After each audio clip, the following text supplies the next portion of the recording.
ببین ده خودت الحمدلله که مسلمانی اهل فهمی، یک دقیقه بیست من جز سوال ها پیش میاد.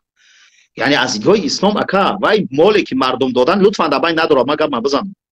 از دیدگاه اسلام خودت وکیل مردم هستی. مردم موکل هستن. مالی که برای مسجد دادن اینا مهاجران، اکثر این مهاجران با زحمت این پول جمع میکنن. و این پول وقتی ما مسجد گفتین به خاطر خدا دادن، این مال تبرع است. شما وکیل مردم هستین. شما بدونی یعنی به اجازه ای موکل یعنی مردم حق تصرف در اون مال ندارین. شما حق ندارین که دارو بخرین یا اینکه من بخرم اینجا بفروشم با فایده بیشتر شه بود مسجد کمک کنم. این تحلیل چیزای خطا، یعنی خدا اکا این اجازه کار نداره. این اشتباهات شید، این کار شید، من از یگون کس فتوا هم نبود، یگون گپ چپ زیادی هم نبود. این سه اشتباه شید، اشتباه مردک بریم باید بگویم کار شدگی بود. همین کار شید برطرف شید الحمدلله از تکش هم برطرف میشه. یعنی فتوا گفتید نه بعد فتوا چی بخشش گپ کردیم فتوا دادن گپ چپ هیچ کار نه فتوا دادن نه چی. همین اشتباهات از طرف ما بود. گفتم میگیرم میخرم با ابراد داجوش میمونم مغز برزیاتی که من هر روز در هفته اومده هستم یا درآمد به زندگیم شو همین کار بود. این اکاجون یعنی بسیار واضح روشن کنیم. یعنی خودت از حساب همون پولی که در مسجد برای مسجد مردم دادن رفتی دارو خریدی تا اینکه فروشی فایده کنی.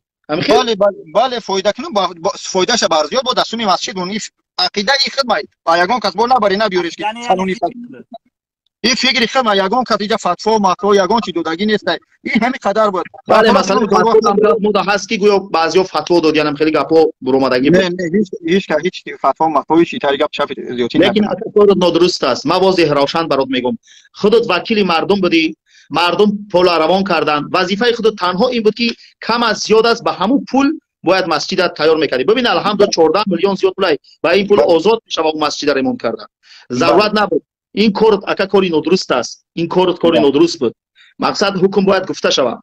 مسئله دیگر آیا در همین کاری که کردی خودت خود چند بار تکرار کردی ولی من جداگانه با میپرسم کسی از رفیقات از مردمی که اول با تو در زباری خریدن مسجد در دیوم زباری که کرده برای ریمونتای مسجد از رفیقان و دوستات کسی با تو یعنی اکای بابا جان فقط ای خدا بترس، از هیچ کن نترس، از مخلوق نترس، فقط از خالق یگانه بترس.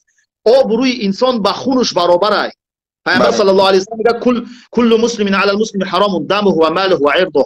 هر مسلمان بالای مسلمانی دیگر حرام است. چیزش مالش، دمش یعنی خونش و مالش و عرض و ناموس.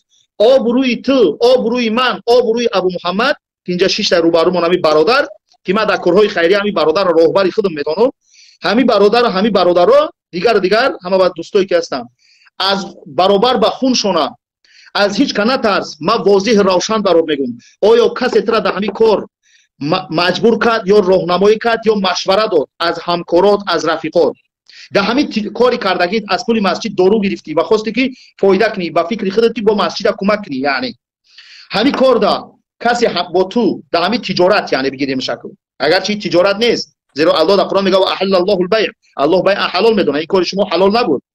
در همین کاری که شما کردین کسی در همین کار با خودت هم فکر هست یا کسی مجبورت کرد که امروز خودش قفا کشیده است خودت تنها در میدان موندگی کسی هست اید با تو؟ هیچ کسی خودم تو چی دا میخندی؟ کسی هست اخی؟ نه هیچ کنیست خورد جان خودم تو هم در این کار همش از طرف خدمت